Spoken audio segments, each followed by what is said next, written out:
حالا ماها چرا انقدر کج و راسیره بی معرفت هر جا دلش خواست میره عشقم کشیده اینجوری باشم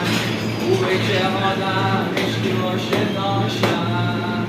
عشقم کشیده اینجوری باشم خوبه که آدم عشقی باشه داشتم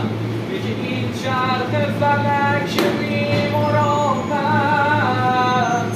از اول دنیا تا قیامت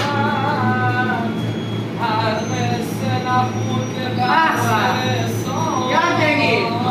رسوا شدم و